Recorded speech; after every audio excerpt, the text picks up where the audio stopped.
الرحمن الرحيم إن ربك يعلم أنك تقوم أدنى من ثلثي الليل ونصفه وثلثه وطائفة من الذين معك والله يقدر الليل والنهار علم أن لن تحصوه فتاب عليكم فاقرؤوا ما تيسر من القرآن علم أن سيكون منكم مرضى وآخرون يضربون في الأرض يبتغون من فضل الله وآخرون يقاتلون في سبيل الله فاقرؤوا ما تيسر منه وأقيموا الصلاة وآتوا الزكاة وأقرضوا الله قرضا حسنا وما تقدموا لأنفسكم من خير تجدوه عند الله هو خيرا وأعظم أجرا واستغفروا الله إن الله غفور رحيم رب اشرح لي صدري ويسر لي أمري واحلل عقدة من لساني يفقهوا قولي اللهم الهمنا رشدنا واعذنا من شرور انفسنا اللهم انفعنا بما علمتنا وعلمنا ما ينفعنا وزدنا علما اللهم صل على سيدنا محمد وعلى آل سيدنا محمد وبارك وسلم آمین یا رب العالمین۔ حضرات یہ جو آیت نمبر 20 ہے اس کی ابتدا ہم نے پچھلی نشست میں کر دی تھی کہ ان ربک یعلم انک تقوم ادنا، کہ بے شک آپ کا رب خوب جانتا ہے کہ آپ کھڑے رہتے ہیں ادنا من ثلثی اللیل، 2/3 رات کے کچھ قریب، ونصفہ وثلثہ، اور آدھی رات اور 1/3 رات۔ اور پچھلی نشست میں یہ بات عرض کر دی تھی کہ اس کی 2 قراتیں ہیں متواتر۔ جو ہماری قرات ہے اس میں ترجمہ یہ ہے کہ آپ 2/3 رات کے کچھ قریب اور آدھی رات اور 1/3 رات کھڑے رہتے ہیں۔ دوسری قرات یہ ہے کہ من ثلثی اللیل ونصفہ وثلثہ، تو اس صورت میں ترجمہ یہ بن جائے گا کہ آپ رات کے 2/3 کے قریب، نصف کے قریب اور 1/3 کے قریب۔ تو بہرحال تھوڑا سا ترجمے میں فرق واقع ہوگا۔ وَطَائِفَةٌ مِّنَ الَّذِينَ مَعَكَ، اور ایک جماعت بھی ان لوگوں کی جو آپ کے ساتھ ہے۔ یہاں سے علماء نے کہا کہ ساتھ ہونے سے مراد یہ نہیں ہے کہ وہ آپ کے ساتھ اجتماعی طور پہ نماز ادا کرتے ہیں، بلکہ صحیح تر قول یہ ہے کہ من الذین معک، یعنی من الذین آمنوا معک، وہ لوگ کہ جو آپ پر ایمان لائے ہیں۔ تو بہرحال اس کے بعد فرمایا واللہ یقدر اللیل والنہار، اور یہ بھی آپ نے دیکھا پچھلی نشست میں عرض کیا تھا کہ بھئی انک تقوم ادنی من ثلث کے بعد عطف آیا ہے وطائفۃ، یہ بھی کہا جا سکتا تھا نا انک تقوم وطائفۃ من الذین معک ادنی من ثلثی اللیل، ایسے نہیں کہا، یہ بتانے کے لیے کہ دونوں افعال کی نوعیت میں فرق ہے۔ یعنی آپ صلی اللہ علیہ وسلم کا قیام اللیل بہرحال اور نوعیت کا ہے، اور جو آپ کے ساتھ صحابہ ہیں ان کا قیام اللیل اور نوعیت کا ہے۔ فرمایا کہ واللہ یقدر اللیل والنہار، یہ اللہ تعالیٰ ہی ہے جو تقدیر بناتا ہے رات اور دن کی۔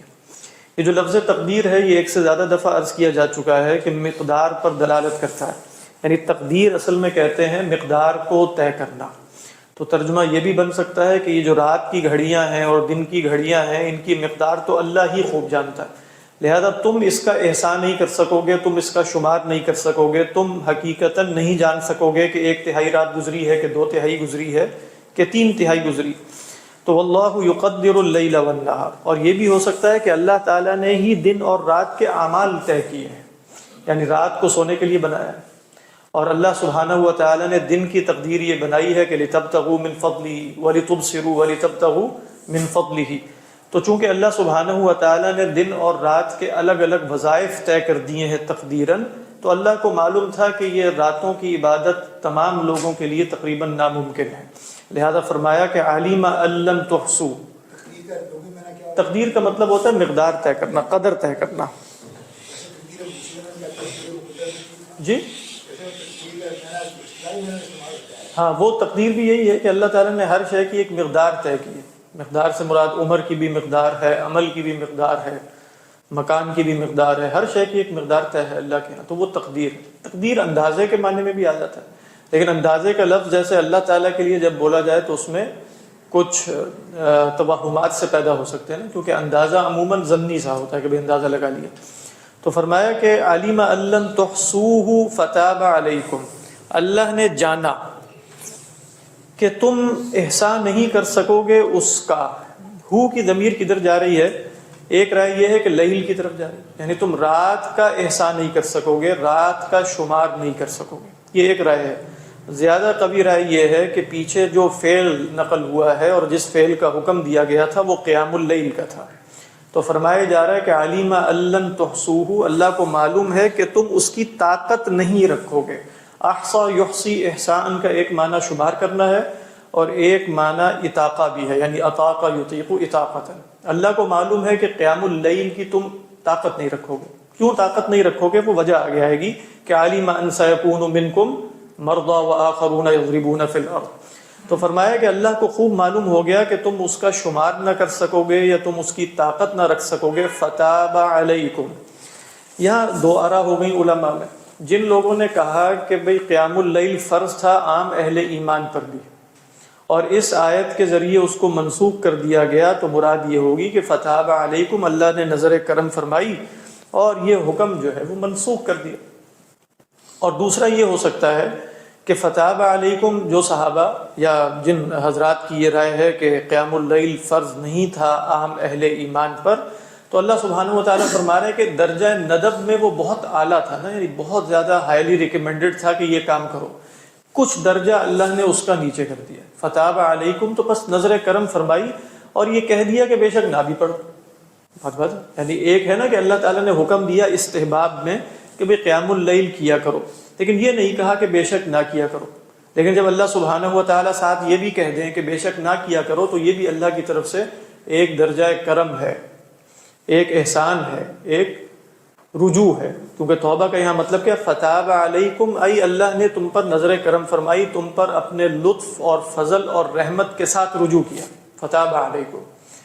لہذا اس توبہ کا نتیجہ یہ نکلا کہ فقرؤوا ما تیسر من القرآن، کہ پڑھ لیا کرو جو آسانی سے ہو جائے قرآن میں سے۔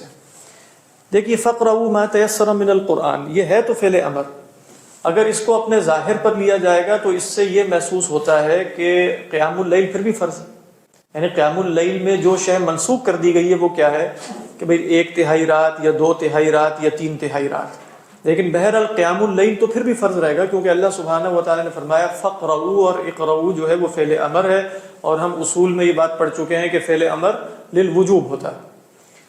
تو اس کی طرف بھی کچھ علماء چلے گئے، یعنی جیسے حسن بصری ہیں اور ابن سیرین ہیں، وہ فرمایا کرتے تھے کہ قیام اللیل فرض ہے، یعنی قیام اللیل فرض ہے۔ فرض سے مراد وہ کیا لیتے تھے کہ بھئی عشاء کے بعد جو بھی نفل نماز آپ پڑھ لیں وہ قیام اللیل میں شمار ہو جائے گی، یہاں تک کہ من اوتر، کہ جس نے وطر بھی پڑھ لیے تو اس نے بھی قیام اللیل کر لیا۔ تو گویا انہوں نے اس کو فرض کہا یا واجب کہا، لیکن اس کا درجہ یہ رکھا کہ بھئی عشاء کے بعد کوئی نہ کوئی نماز پڑھی جائے، بات واضح؟ تو ان کے ہاں یہ فرض ہے۔ احناف کا اس دلیل کی بنیاد پہ نہیں ہے، یعنی وہ جو احناف نے وطر کو واجب کہا ہے وہ کچھ احادیث کی بنیاد پر ہے جس میں وطر کے لیے واجب کا لفظ بھی آیا ہے، تو اس بنیاد پر نہیں کہا کہ فقرؤوا ما تیسر، بلکہ احناف یہاں یہ اس بات کے قائل ہیں کہ یہاں قیام اللیل ہی تھا اور قیام اللیل یہاں منسوخ ہو چکا ہے، اور فقرؤوا میں جو امر کی دلالت ہے وہ دوسرے دلائل قطعیہ کی وجہ سے پھری ہوئی ہے امر سے، وجوب سے استحباب کی طرف۔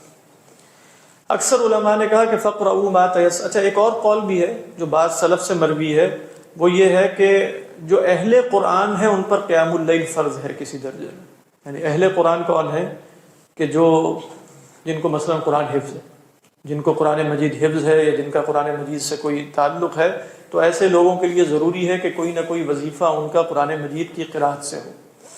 ایک رائے بہت آسان ہے، وہ فرماتے ہیں فقرؤوا ما تیسر من القرآن، اور یہ بھی سلف سے مروی ہے کہ فقرؤوا ما تیسر من القرآن میں تدارس بھی شامل ہے، قرآن مجید کا ذکر، اس میں تلاوت بھی ہے، اس میں تلاوت چاہے فی اللیل ہو یا تلاوت فی النہار ہو یا قرآن مجید کی مدارست اور تدارس ہو، یہ سب امور فقرؤوا ما تیسر من القرآن میں شامل۔ تو فرمایا فقرؤوا ما تیسر من القرآن، اچھا یہ جو دلالت ہے کہ اب یہ فرض نہیں رہا، یہ دلالت کس بنیاد پر ہم نے پھیری؟ اس لیے کہ نبی اکرم صلی اللہ علیہ وسلم سے کثرت سے احادیث مروی ہیں کہ جن میں تہجد کی ترغیب دی گئی اس قید کے ساتھ کہ وہ فرض نہیں ہے۔ یعنی اللہ کے رسول صلی اللہ علیہ وسلم نے کہا تہجد مثلا فرمایا کہ افضل صلاۃ بعد المکتوبہ، یعنی آپ نے یہ فرما دیا فرض نمازوں کے بعد جو افضل ترین صلاۃ ہے وہ کیا ہے؟ صلاۃ فی جوف اللیل الاخیر، رات کے آخری پہر میں نماز پڑھنا فرض نمازوں کے بعد افضل ترین نماز، تو اس کا مطلب یہ ہوا کہ یہ نماز فرض نہیں ہے۔ تو فقرؤوا ما تیسر من القرآن، پس پڑھ لیا کرو جو آسانی سے ہو قرآن مجید میں سے۔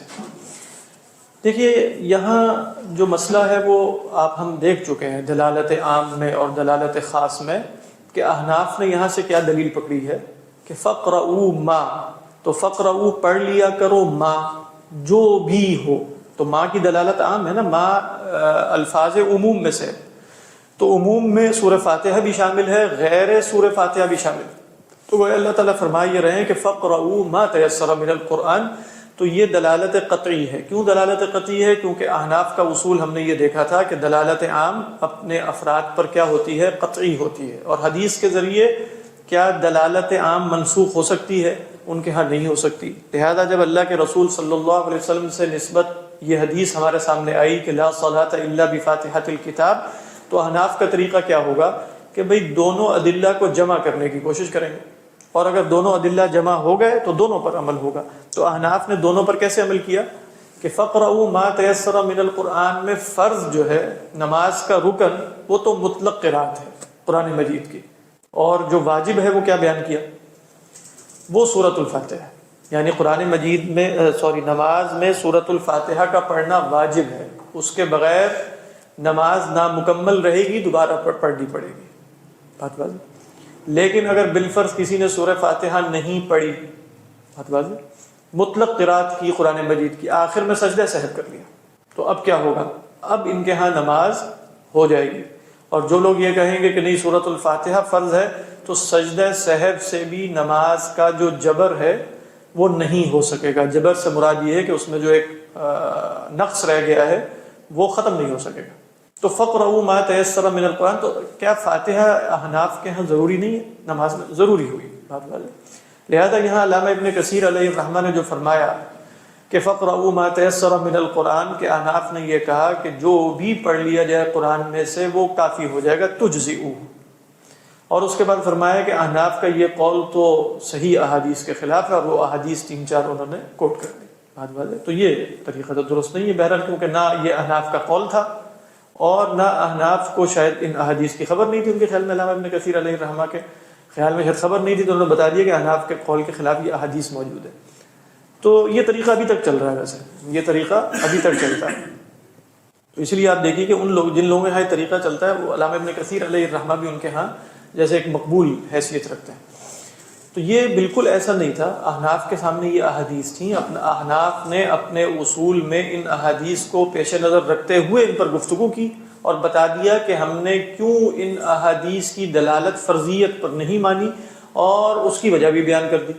اس کی وجہ کیا بیان کر دی تھی کہ بھئی دلالت عام یہاں قطعی ہے، اور احادیث چونکہ خبر واحد ہیں ان کی دلالت ظنی ہوتی ہے، دلالت ظنی نہ بھی ہو تو ثبوت ان کا ظنی ہے، تو لہٰذا ہم اس آیت کو ترجیح دیں گے، دونوں نصوص کو جمع کریں گے، لہٰذا مطلق قرات کو فرض کہیں گے اور قرات فاتحہ کو واجب کہیں گے۔ ہاں کچھ کہتے ہیں، مطلب وہ کہتے ہیں کہ مطلب جیسے ایک مکمل آیت ہو، یا اگر وہ طویل نہیں ہے تو چھوٹی چھوٹی 3 آیات من القرآن، جس پر قرآن کا اطلاق، یعنی یہ اصل میں مجمل ہے، یعنی یہاں ما مجمل نہیں ہے۔ اب جب کہا فقرؤوا ما تو اس میں دلالت عام ہے، دلالت عام میں تو تمام افراد شامل ہیں۔ اب دیکھنا ہے کہ ان تمام افراد میں کوئی اجمال نہ ہو کہ اس فرد میں اطلاق قرآن ہو سکتا ہے کہ نہیں، یہ اجمال ہو سکتا ہے۔ یعنی آپ دیکھیں کہ ما تیسر من القرآن میں افراد میں اجمال ہو سکتا ہے کہ اس فرد میں جو عام کے عموم میں داخل ہے اس پر اطلاق قرآن کا ہوتا ہے کہ نہیں، یہ ایک الگ بحث ہو جائے گی، لیکن اس کا اس بحث سے تعلق نہیں ہوگا۔ فقرؤوا ما تیسر من القرآن، اس جی یہ جو اس کا جو تعلق اگر ہم نماز کے قیام میں تلاوت سے لے رہے ہیں. ہاں، اس کا تعلق اسی سے لے رہے ہیں کیونکہ پیچھے قیام اللیل کا ذکر آ گیا، تو اس کا مطلب ہے وہ نماز ہے. تو اصلاً تو بات اس لیے میں نے بتایا تھا کہ وہ اقوال ہیں ضعیف، وہ احناف اس سے دلیل نہیں پکڑ رہا ہے. وہ کون سے اقوال کے فقرؤ میں غیر صلاۃ میں بھی شامل ہے، مدارسہ بھی شامل ہے، سب کو شامل نہیں ہے، نماز ہی. تو گویا کیا کہا جا رہا ہے؟ فقرؤ ما تیسر. لیکن یہ فرض کیوں نہیں ہے؟ کچھ ادلہ قطعیہ کی وجہ سے. تو ہے نماز مراد بالکل. لیکن یہ تو اس صورت میں ہو سکتی ہے نا کہ اگر تو صبح میں قیام اللیل آ رہا ہوں، مطلب لیل آ رہا ہوں، کیونکہ دیکھیں نا قیام اللیل آ رہا ہے نا شروع میں ادنیٰ من ثلثی اللیل ونصفہ. سوال صرف یہ نا کہ دیکھیں اس کا مطلب یہ ہوا کہ یہ بات ہو رہی ہے کہ تہجد کی نماز میں قیام کے اندر مختصر آپ نے کر لیا، لیکن اگر آپ یہ کہہ رہے ہیں کہ تہجد کی نماز نہیں ہے تو نہیں سمجھ میں آیا. مطلب دیکھیں یہ جو مطلب تو حضور فتح علیکم فتح علیکم کس چیز پہ ہوا ہے؟ تہجد پڑھنے کے اوپر ہوا ہے؟ تہجد پڑھنے کی فرضیت جو ان کے خیال میں تھی، یا تہجد پڑھنا جو تھا کہ بھئی لازماً یا تو ہم نے اگر کسی نے پڑھنی ہے تو 1/3 پڑھے، 2/3 پڑھے، 3/3 پڑھے. تو کہا جا رہا ہے نہیں، جو آسانی سے جتنا ہو سکے پڑھ لو، استحباب کے درجے. ٹھیک ہے، لیکن یہ کیوں کہا اللہ تعالیٰ نے؟ کہ یہ بھی کہا جا سکتا ہے نا فقوموا ما تیسر، یہ نہیں کہا فقرؤا ما تیسر من القرآن کا ہے. تو اب جب یہ دلالت آ گئی فقرؤا ما تیسر من القرآن، تو اس میں دو باتیں معلوم ہوئی نا. ایک تو یہ کہا جا رہا ہے کہ جو بھی تہجد آسانی سے پڑھ لو. اچھا، تہجد میں قرآن پڑھنا کیا ہے؟ وہ بھی یہاں سے معلوم ہوا کہ جو قرآن میں سے آسانی سے ہو. یہاں اللہ تعالیٰ نے یہ نہیں کہا کہ فقرؤا ما تیسر یا فقرؤا سورۃ الفاتحہ دی وما تیسر من القرآن، بلکہ کیا کہا؟ فقرؤا فی صلاۃ التہجد. یعنی یہ بات طے شدہ ہے، یعنی فقرؤا فی صلاۃ التہجد کیا پڑھو؟ ما تیسر من القرآن. تو ما تیسر من القرآن میں فاتحہ و غیر فاتحہ شامل ہو گئی کہ نہیں؟ ہو گئی. تو یہ دلیل ہے. نہیں، اس کی وجہ یہ ہے کہ جو نماز قیام اللیل کی شرائط ہے نا، جیسے نماز پڑھنے کی شرائط ہے، وہی باقی نمازوں کی. یعنی آپ نے باوضو پڑھنا ہے. یعنی کسی نے یہ نہیں کہا کہ بھئی سورہ فاتحہ جو ہے مطلب وہ کہیں کہ فرض نماز میں فرض ہے، نفل میں فرض نہیں ہے، ایسا بھی نہیں ہے. تو فقرؤ یا تو کوئی کچھ فرق ہیں، لیکن وہ فرق کوئی خود نص سے ثابت ہے نا. لیکن یہاں کوئی نص ایسی نہیں ہے فقرؤا ما تیسر من القرآن. تو گویا نماز میں چاہے وہ صلاۃ تہجد ہو، جو آسانی سے قرآن میں سے ہو پڑھ لیا کرو. اچھا، پھر آپ صلی اللہ علیہ وسلم کا یہ فرمانا کہ لا صلاۃ الا بفاتحہ الکتاب، تو لائے نفی جنس میں بھی صلاۃ عام، یعنی اس لیے اس سے بھی یہی دلیل پکڑی گئی کہ لا صلاۃ مکتوبۃ و غیر مکتوبۃ، یا صلاۃ جو ہے وہ مکتوبہ ہو یا غیر مکتوبہ ہو، دونوں میں الا بفاتحہ الکتاب. تو اس اعتبار سے گویا یہ تو محل نزاع ہی نہیں رہا کہ فرض کی بات ہو رہی ہے یا نفل کی بات ہو رہی ہے. جی فرمائیے. ہاں ہاں، پڑھنی اصل میں مسئلہ یہ نہیں کہ نہیں پڑھنی، اصل میں مسئلہ یہ ہے کہ اس کی حیثیت کیا ہے. یعنی آپ نے معلوم ہے آپ نے تکبیر تحریمہ بھی کرنی ہے، اللہ اکبر تو کہنا ہی کہنا ہے. آپ کہیں رکوع میں جائیں گے تو سبحان ربی الاعلیٰ بھی آپ نے کہنا، سبحان ربی العظیم بھی کہنا ہے. لیکن آپ کو یہ پتہ ہونا چاہیے نا کہ ان میں سے کون سی چیز رہ جائے گی تو نماز نہیں ہوگی، کون سی چیز رہ گئی تو سجدہ سہو سے کام چل جائے گا. یہ دونوں میں فرق. اور کون سی چیز رہ گئی تو کچھ بھی نہیں کرنا پڑے گا، نہ سجدہ سہو کرنے کی ضرورت ہے نہ دوبارہ نماز. یہ فرق کرنے کے لیے یہ اصول بیان کیے جاتے ہیں. یعنی آپ صلی اللہ علیہ وسلم تو مستقل جیسے جو سنن رواتب ہیں، سنن رواتب جو سنن مؤکدہ ہیں، مستقل پڑھا کرتے تھے. لیکن ہم نے فرق کر لیا نا کہ یہ فرض نہیں ہے، یہ فرض ہے. بات ہے. اور بہت سے لوگ ہو سکتا ہے ساری زندگی پڑھتے رہے ہو، کبھی انہوں نے چھوڑا ہی نہ ہو. لیکن ہمیں معلوم ہونا چاہیے نا کہ چھوڑنے کے نتیجے میں یہاں گناہ ہے یا نہیں، یہ تو معلوم ہونا چاہیے. تو اس لحاظ سے یہ فرق کیے جاتے ہیں فقرؤا ما تیسر من القرآن، تاکہ معلوم ہو جائے کہ کسی کو بہت جلدی ہے مثلا نماز میں، کوئی کسی وجہ سے وہ ہر رکعت میں یہ سورہ فاتحہ نہیں پڑھنا چاہ رہا. قل اللہ احد اللہ صلی اللہ علیہ وسلم رکو، پھر قل اللہ رکو آخر میں سجدہ صاحب کر کے اس نے اپنی ٹرین جو ہے اس کو مل گئی. تو معلوم تو ہونا چاہیے کہ اس کی نماز ہوئی ہے یا نہیں. کیسے اس کو پتہ چلے گا؟ اسی طرح پتہ چلے گا کہ وہ فقہا سے پوچھے گا کہ بھئی یہ جو میں نے کیا ہے اس میں میں نے فرض کو ترک کیا ہے یا واجب کو ترک کیا، میں نے سجدہ صاحب کیا تو واجب کا مداوع ہو گیا کہ نہیں ہو گیا. اسی طرح وضو بھی ہم نے کرنا ہے تو مزمزہ بھی کرنا ہے، استنشاق بھی کرنا ہے، کلی بھی کرنی ہے. لیکن معلوم ہونا چاہیے نا کہ کیا شاید ترک کر دی جائے گی تو فرض کا ترک ہو جائے گا. تو پھر اگر وہ وقت کی کمی ہے یا فرض نماز نکلنے لگی ہے تو اب وہ تفصیل سے وضو کرنے بیٹھ جائے. یعنی وقت فجر کا ختم ہونے لگا ہے، 5 منٹ رہ گئے ہیں تو وہ کہے کہ وضو تو پورا کرنا ہے. تو اور وہ اسباغ الوضو حدیث میں آیا ہے کہ اچھے طریقے پہ کرنا ہے، تو نہیں، ہم کہیں گے کہ بھئی یہاں فرض پر اکتفا کرو تاکہ تم فرض نماز پڑھ سکو. تو بھئی 4 فرائض ہیں وضو کے، وہ معلوم ہونے چاہیے، اس لیے یہ فرق کیا جاتا ہے. فَاقْرَؤُوا مَا تَيَسَّرَ مِنَ الْقُرْآنِ وَاللَّهُ أَعْلَمُ. اب دیکھیے اگلی آیت میں اس کی نا ایک علت بھی بیان کر دی. وہ کیا ہے؟ علیمہ ان، یعنی علیمہ کے بعد جو ان آتا ہے یہ مخففہ من الثقیلہ ہے، افعال یقین اور ظن کے بعد. یعنی علیمہ انہ، مراد کیا ہے؟ علیمہ ان ای علیمہ انہ، اللہ جانتا ہے کہ قصہ یہ ہے سیکون منکم مرضی، تم میں سے ان قریب ہوں گے مرضى. دیکھیں اس آیت کو بعض علماء نے جیسے مدنی کہہ دیا کہ اس میں قتال فی سبیل اللہ کا ذکر آ رہا ہے، لیکن صحیح تر قول یہ ہے کہ یہ مدنی نہیں ہے بلکہ ان سب کا تعلق سا سے ہے، سیکون، اور اس میں اصلاً خوشخبری دی جا رہی ہے کہ ابھی تو تم جیسے مستحد ہو اور تم پر تعذیب ہو رہی ہے اور تمہیں ستایا جا رہا ہے، ایک وقت آئے گا کہ تم اللہ کی راہ میں قتال کرو گے. تو علیمہ ان سیکون منکم مرضی، اللہ کو خوب معلوم ہے کہ ان قریب تم میں سے مرضی ہوں گے. آپ کہیں کہ اس وقت بھی تو مرضی ہو سکتا ہے نا ہو، ہر وقت کسی کا مریض ہونا ضروری تو نہیں. یعنی اس وقت جب یہ آیات نازل ہو رہی ہیں، اگر یہ ابتدائی آیات ہیں تو 20-40 آدمی ہیں مسلمان، تو عین اس وقت کہا جائے کہ نہیں، اس وقت ہو سکتا ہے کوئی بھی مریض نہ ہو. تو علیمہ ان سیکون منکم مرضی، تو جیسے یہ مرض بھی حالت طبعی ہے نا کہ ہونا ہی، انسان نے مریض ہونا ہی ہوتا ہے. اسی طرح آگے فرمایا کہ وآخرون یضربون فی الارض، اور کچھ دوسرے ہوں گے جو زمین میں سفر کریں گے. ضرب فی الارض کا مطلب ہوتا ہے زمین میں سفر کرنا. کیا کرتے ہوئے سفر کریں گے؟ یبتغون، یہ حال ہے، تلاش کرتے ہوئے من فضل اللہ، یعنی یضربون فی الارض حال کونہم یبتغون من فضل اللہ. تو یہ کیا ہے؟ یہ سفر للتجارہ ہے، یہ سفر للتجارہ. اور پھر فرمایا وآخرون یقاتلون فی سبیل اللہ، اور آخر کچھ ایسے بھی ہوں گے دوسرے جو اللہ کی راہ میں قتال کریں گے. تو لہذا کیا یہ سب فریق قادر ہیں اس بات پر کہ وہ قیام اللیل پر بھی ویسے ہی مواظبت اختیار کر سکیں کہ جیسا کہ اللہ کے رسول صلی اللہ علیہ وسلم کو کہا گیا؟ ممکن نہیں نا، قتال بھی کر رہے ہیں، سفر. اب آپ دیکھیں تجارت میں جو بھی چکی کی مشقت ہے، پیٹ کی مشقت، وہ سب شامل ہو گئی، اس میں بھی ہیں، یہ لوگ نہیں کر سکتے. اچھا اب آپ کہیں کہ اچھا یہ تو اصحاب اعذار ہیں، ان کو تو عذر دے دیا گیا، تو اس کا مطلب ہے کہ جو اصحاب اعذار نہیں ہیں وہ کیا ہے؟ ان پر تہجد فرض ہے. تو پہلی بات تو یہ کہ یہ یہاں جو اعذار ہیں کیا یہ حصر کے لیے ہیں یا محض تمثیل دے دی گئی کہ ایسا بھی ہوگا، ایسا بھی ہوگا، ایسا بھی ہوگا، لہذا ہم نے فرض نہیں کی. تو چونکہ امر منضبط کرنا ہوتا ہے تو منضبط امر کیا ہے کہ فرض نہیں ہے.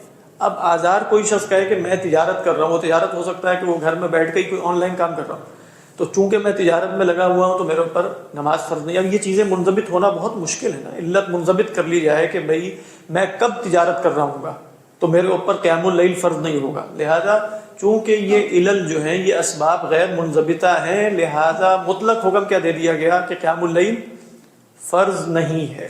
بات واضح. اگلی بات یہ بتانے سے اس میں ذہن سے نکل گئی. تو فرمایا کہ علم ان سیکون منکم مرضی وآخرون یضربون فی الارض یبتغون من فضل اللہ وآخرون یقاتلون فی سبیل اللہ. اس کے بارے میں کہا گیا کہ فیہ تبشیر للمؤمنین بانہم سینصرون وسیقاتلون فی سبیل اللہ. اس میں خوشخبری ہے. جی فرمائیے. اگر جن علماء کی رائے ہے کہ یہ آیت مکی ہے، مدنی، عموماً تو مدنی ہے، نہیں، جمہور کے ہاں مکی ہے، مکی ہے، مکی 1 سال کا فرق ہے بس. یعنی پہلے رکوع اور اس میں نا 1 سال کا فرق، 1 سال. ایک رائے یہ ہے کہ یہ مدنی ہے اور 10-12 سال کا فرق، واللہ اعلم. یہاں بہرحال ایک خوشخبری ہے جو امام راضی علیہ الرحمہ نے اور بھی علماء نے نقل کی کہ من لطائف هذه الآیہ، کہ اس میں اللہ تعالیٰ نے ساوا بین الابتغاء من فضل اللہ و بین القتال فی سبیل اللہ، کہ اللہ تعالیٰ نے گویا ان کو ایک جگہ پہ رکھا ہے، یبتغون من فضل اللہ، کہ اللہ کا فضل تلاش کرنا اور اللہ کی راہ میں قتال کرنا. تو جس طرح اللہ کی راہ میں قتال کرنا جو ہے وہ نیکی کا کام ہے اور بہت اس کے فضائل ہیں اور اجر ہیں، اسی طریقے پر رزق حلال اپنے گھر والوں کے لیے کمانا، اور جیسے کہ حدیث میں ہے کہ ان افضل صدقۃ کیا ہے؟ لقمۃ تضعها فی امرأتک، فی امرأتک، کہ افضل صدقہ وہ ہے کہ جو تو اپنی بیوی کے منہ میں ڈالے، تو یہ بھی صدقہ ہے. تو گویا انسان جو ہے وہ حلال کی کمائی کر رہا ہے تو یہ صدقہ ہے، اور یہ مساوی ہے، یوں لکھا علماء نے، مساوی ہے للقتال فی سبیل اللہ. اور پھر اکثر علماء نے یہاں سیدنا عبداللہ ابن مسعود رضی اللہ تعالیٰ عنہ کا ایک قول نقل کیا. وہ قول کیا ہے کہ من جلب الى مدینۃ من مدائن المسلمین بضائع، یعنی کوئی شخص بھی جو مسلمانوں کے شہروں میں سے کسی شہر میں کوئی سامان لے کر آئے، بات واضح، اور فرمایا صابرا محتسبا، یہ قیود بھی پیش نظر رکھنی چاہیے، صابر بھی ہو محتسب بھی ہو، اس میں وہ اللہ کی رضا بھی چاہ رہا ہو. اور پھر فباعہ من سعر یومہ، پھر اسے اس دن کی جو بھی سعر ہے نا، جو اس دن کی مارکیٹ ویلیو ہے اس کے مطابق بیچ بھی دے، یعنی ہولڈنگ نہ کرے، ذخیرہ اندوزی نہ کرے اور بیچ دے. کتب عند اللہ شہیدا، تو وہ اللہ کے ہاں جو ہے وہ شہید لکھا جائے گا. حضرت عبداللہ ابن مسعود کے اس قول سے بھی استدلال کیا جاتا ہے اور یہاں کوٹ کیا جاتا ہے. لیکن اس میں شرط کیا ہے؟ صابرا محتسبا، یعنی اس کا مقصد یہ ہوا کہ واقعتاً مسلمانوں کو نفع پہنچانے کے لیے، بات واضح. اور ایک کوئی جب کہا نا فباعہ من سعر یومہ، اسی دن کی قیمت پر وہ فروخت کرے، تو گویا وہ ربح فاحش بھی نہیں چاہتا. وہ یہ نہیں کہ کسی طریقے پر کوئی ایسا پروفٹ حاصل ہو جائے جو کسی کو نسبت تناسب میں ہی نہ ہو. میں جو ہے اور سعر یومی ہی ہے اس کے مطابق میں بیچ دوں اور اپنا کچھ مال بھی حلال کا کما لوں اور مسلمانوں کو نفع دے دوں اور اللہ کے ہاں اجر پا جاؤں. محتسباً کا مطلب یہ ہے، محتسباً، تو یہ شخص جو ہے وہ گویا جہاد فی سبیل اللہ ہے. واللہ اعلم. تو یہ من لطائف هذه الآیہ. تو فرمایا وآخرون یضربون فی الارض یبتغون من فضل اللہ. جیسے اس میں خود آپ قرآن مجید میں رزق تلاش کرنے کے لیے جو اسلوب آتا ہے وہ من فضل اللہ ہوتا ہے، یعنی یہ نہیں ہے کہ ابتغوا من المال، ابتغوا من الفلوس، یا اس طرح کچھ بھی نہیں ہے. یبتغون من فضل اللہ، تو گویا اس کے اندر وہ پورا نظام عقدی شامل ہوتا ہے کہ میں اللہ کا فضل تلاش کر رہا ہوں. اور وہ فضل اللہ ہے. فضل اللہ میں گویا یہ بات طے شدہ ہوگی کہ میری محنت سے حاصل نہیں ہوا، اگرچہ میری محنت لگی، بلکہ وہ محض اللہ کا احسان ہے. اس کی نسبت بھی اپنی طرف نہیں کی جائے گی اس معنی میں کہ بھئی میں نے اپنی شطارت اور ذہانت سے یہ رزق حاصل کر لیا. تو بہت سی چیزیں آپ دیکھیں کہ وہ جو ایک خاص مینٹیلٹی ہے، جو جدید دور کی ذہنیت ہوگی، جو ایک خاص سرمایہ دارانہ ذہنیت ہے، وہ خود بخود رخصت ہو جائے گی. یہ اللہ کا فضل ہے. تو اللہ کا فضل دیتے ہوئے کسی کو مسئلہ بھی نہیں ہوتا. وما آتیتم من زکات تریدون وجہ اللہ، جیسے فرمایا وآتی ذی القربى حقہ، کیونکہ پھر وہ ان کا اپنا حق ہی ہوتا ہے. تو اسی طرح آپ دیکھیں جمعے کے بعد بھی کیا ہے، فَإِذَا قُضِيَتِ الصَّلَاةُ فَانْتَشِرُوا فِي الْأَرْضِ وَابْتَغُوا مِنْ فَضْلِ اللَّهِ. یہ نہیں کہا کہ وَابْتَغُوا مِنْ المال، بلکہ وَابْتَغُوا مِنْ فَضْلِ اللَّهِ. تو یہاں بھی کیا ہے، یبتغون من فضل اللہ. واللہ اعلم. اس میں تیسری بات جو صوفیہ بیان کرتے ہیں، یبتغون من فضل اللہ کا کیا مطلب ہے؟ حقیقت اور شریعت کیسے جمع ہوئی اس میں؟ شریعت اس طرح جمع ہوئی کہ یبتغون اسباب اختیار کر رہا ہے، کیونکہ یہ نہیں کہا کہ یقعدون فی البیوت یرجون فضل اللہ، یرجون من فضل اللہ، بلکہ کیا فرمایا یبتغون. تو یبتغون میں کیا ہے؟ سبب اختیار کیا ہے نا، کوشش کر رہا ہے، محنت کر رہا ہے. اور ساتھ کیا ہے؟ طلب کس کی کر رہا ہے؟ اپنی محنت کے نتیجے کی یا فضل اللہ کی؟ یہ حقیقت ہے. ہاں، الجمع بین الشریعت والحقیقہ. شریعت کیا کہتی ہے؟ سبب اختیار کرو. حقیقت کیا کہتی ہے؟ سبب سے کچھ نہیں ہوتا. یہ دو چیزیں ہیں نا. یعنی شریعت یہ کہتی ہے سبب، شریعت ہی نہیں کہتی ہے سبب سے ہوتا ہے، یہ ذہن میں رکھیے گا. شریعت لیکن یہ تو کہتی ہے نا کہ سبب اختیار کرو. یہ حقیقت کے منافی نہیں لگتا. حقیقت یہ کہتی ہے کہ سبب کا مسبب پیدا کرنے میں کوئی عمل دخل ہی نہیں ہے. تو حقیقت کا تقاضا بظاہر برعکس شریعت کے ہونا چاہیے. وہ کیا ہے کہ اگر سبب سے کچھ بھی نہیں ہوتا تو پھر سبب اختیار کیوں کرے؟ لیکن شریعت نے کہا سبب اختیار کرو. تو اب دیکھیں یہاں دونوں کو کیسے جمع کیا. یبتغون شریعت ہے، من فضل اللہ حقیقت. ایسے ہی کیونکہ فضل وہ ہوتا ہے جو بغیر استحقاق اور محنت کے حاصل ہو، اور یبتغون محنت ہے. تو محنت کے نتیجے میں حاصل کیا ہوگا؟ جو صلہ محنت نہیں ہوگا. عجیب بات، محنت کے نتیجے میں جو شے حاصل ہوگی وہ محنت کا صلہ نہیں ہوگا، وہ اللہ کا فضل ہوگا. کیا بات. تو یہ اس طریقے پر غور کریں تو جیسے اللہ نے رزق کو طلب کرنا جیسے اس کی فضیلت ہے تو وہ ان قیود کے ساتھ ہے، یبتغون من فضل اللہ وآخر، اگر واقعی ان قیود کے ساتھ کوئی شخص اللہ رزق حلال کی طلب میں ہے تو یقیناً وہ شخص شہید سے کم نہیں ہوگا انشاءاللہ، اللہ نے چاہا تو، اللہ ہی بہتر جانتا ہے، اگرچہ شہید کا درجہ بہت بلند ہے۔ وآخرون یقاتلون فی سبیل اللہ، اور کچھ دوسرے بھی ہیں جو قتال کرتے ہیں اللہ کی راہ میں، فقرؤوا، تو ان سب کا نتیجہ یہ نکلا نا پھر کہ پھر پڑھ لیا کرو، یعنی کیا نتیجہ نکلا کہ یہ نتیجہ یہ نکلنا چاہیے تھا کہ نہ پڑھا کرو، نہیں، مراد ہے پڑھ لیا کرو جو آسان ہو، فقرؤوا ما تیسر منہ۔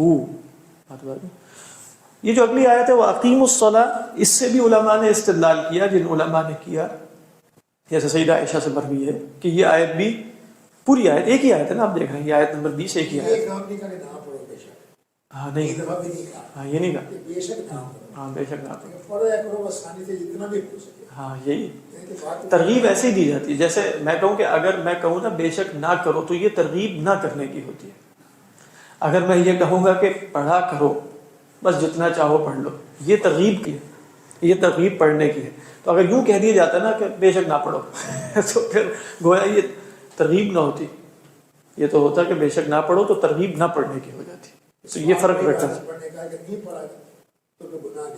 جی ہاں، اس میں کوئی شک نہیں، ہاں مطلب یہی ہے، فقرؤوا ما تیسر منہ، جو آسانی سے ہو پڑھ لیا کرو۔ اچھا میں عرض یہ کر رہا تھا کہ سیدہ عائشہ رضی اللہ تعالیٰ عنہ سے جو مروی ہے کہ یہ آیت 10 سال بعد نازل ہوئی، اس کی دلیل یہ بھی ہے کہ وہ اقیم الصلاۃ، تو وہ کہتے ہیں جیسے نماز کا نظام ہو چکا تھا کہ اقیم الصلاۃ، تو علماء نے کہا کہ نہیں، مکی صورتوں میں بھی اقیم الصلاۃ آتا ہے، اور ابتداء میں ویسے 2 نمازیں اکثر علماء کے ہاں فرض تھی، جیسے فرماتے ہیں وہ صبح کی 2 رکعت ہے اور مغرب کے وقت کی 2 رکعت ہے، یہ مسلمانوں پر فرض کی گئی تھی، تو گویا اگر یہ ابتدائی آیت بھی ہوگی تو اقیم الصلاۃ میں ان 2 نمازوں کی طرف اشارہ ہوگا کہ جو معراج سے پہلے پہلے مسلمانوں پر فرض تھی، اللہ اعلم۔ اور اگر بالفرض یہ آیت مدنی ہوئی تو پھر اقیم الصلاۃ سے مراد 5 نمازیں ہوں گی، اور اقیم الصلاۃ میں یہ نہیں کہا کہ ما تیسر، کیونکہ اقیم الصلاۃ تو فرض ہے، وہ تو کرنا ہی کرنا ہے، لہذا اس میں کوئی گنجائش ما تیسر کی نہیں ہے۔ ہاں فقرؤوا ما تیسر من القرآن، تو صلاۃ تہجد جو ہے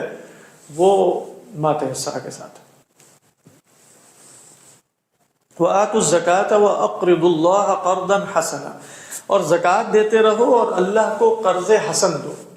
تو قرض حسن امام راضی علیہ الرحمہ نے ایک جگہ جو ہے اس کی 10 شرائط جیسے بیان کی ہوئی ہیں، وہ تو اس وقت مجھے یاد نہیں ہے، لیکن ان سب کا خلاصہ کیا ہے بھئی اخلاص کے ساتھ ہو اور رزق حلال میں سے ہو بس، اور اس کے بعد من اور اعضاء کے ذریعے اس کو باطل نہ کیا جائے، رزق حلال ہو، اخلاص ہو، اور جو اعمال باطل کرتے ہیں اعمال کو عمل کرنے کے بعد لا تبطلوا صدقاتکم بالمن والاذى، ان کے ذریعے باطل نہ کیا جائے، تو یہ کیا ہے قرض حسن۔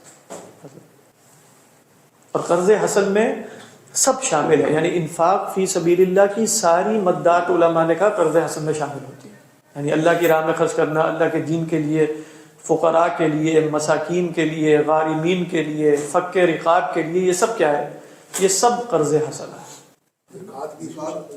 زکوٰۃ بھی شامل ہے، لیکن چونکہ یہاں زکوٰۃ الگ سے کہہ دیا وآتوا الزکاۃ، تو پھر علماء کہتے ہیں کہ اس میں جیسے صدقات نافلہ شامل ہو جاتے ہیں، اور جن علماء نے کہا کہ یہ آیت مکی ہے وہ کہتے ہیں وآتوا الزکاۃ، تو آتوا الزکاۃ میں بھی صدقات نافلہ ہی ہیں، وأقرضوا اللہ قرضا حسنا میں اس کا طریقہ بتا دیا، یعنی اس کی شرائط بتا دی، یعنی آتوا الزکاۃ، زکوٰۃ دیا کرو اور اللہ کو قرض اچھے طریقے پر دیا کرو۔ اور قرض پہلے بھی گزر چکا ہے، اس کا مطلب ہوتا ہے کاٹنا۔ وما تقدموا لانفسکم من خیر، اور جو بھی تم اپنے لیے آگے بھیجتے ہو خیر میں سے، ٹھیک ہے، تو ما بھی عموم کے لیے تھا، یعنی ما شرطیہ تھا، اس سے بھی عموم پیدا ہو گیا، اور من کی وجہ سے بھی عموم پیدا ہوا، تو یعنی یہاں علماء نے کہا وہ حقیر سا حقیر خیر بھی ہو، اگرچہ خیر حقیر نہیں ہوتا، یعنی اتقوا النار ولو بشق تمرۃ، تو فرمایا وما تقدموا لانفسکم من خیر، تو علماء نے کہا کہ کسی شے کو، کسی نیکی کو حقیر نہ سمجھا جائے، شاید وہی جو ہے وہ قیامت کے دن نجات دینے والی ہو، اور اکثر جیسے علماء کہتے ہیں کہ قیامت کے دن نجات دینے والی نیکیاں وہ ہوں گی جو انسان نے عدم مبالات کے ساتھ کی ہوں گی۔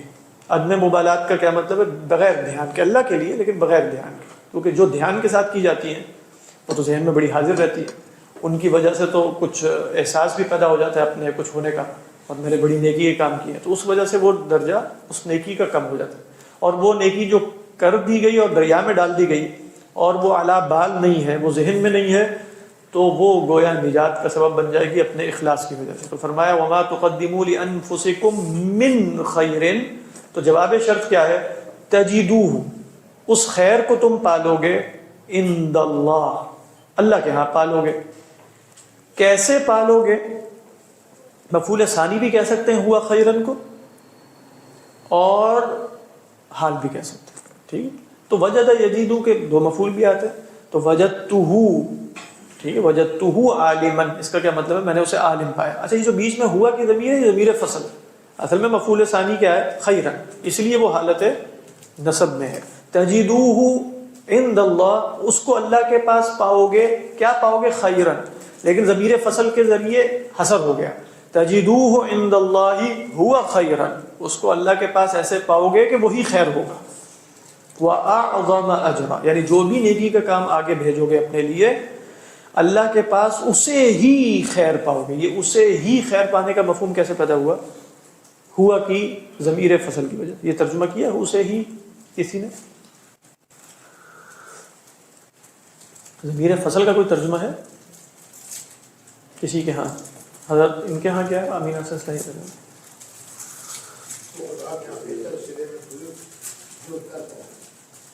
اعظم اجرا، اور اجر کے اعتبار سے بھی بڑا پاؤ، بالکل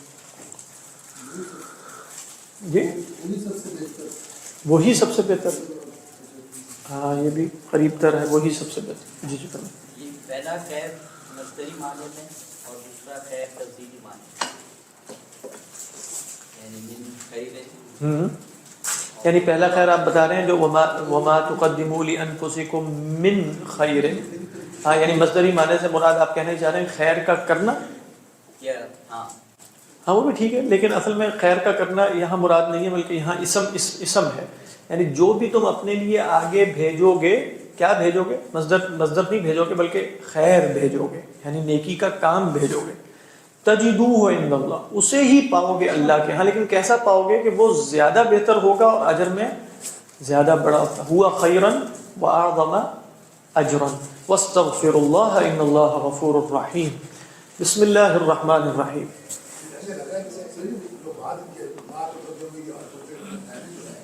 جی جی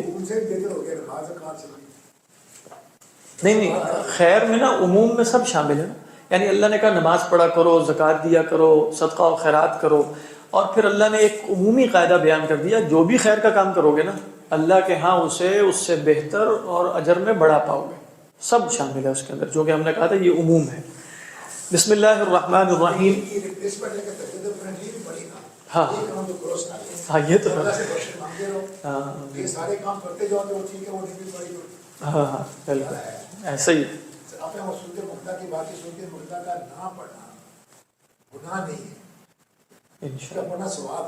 علماء کہتے ہیں مستقل ترک کرنا جو ہے نا وہ باعث گناہ ہو سکتا ہے، مستقل ترک کرنا۔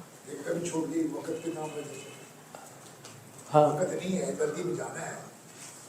جی ہاں ایسے حالات میں بالکل جی انشاءاللہ۔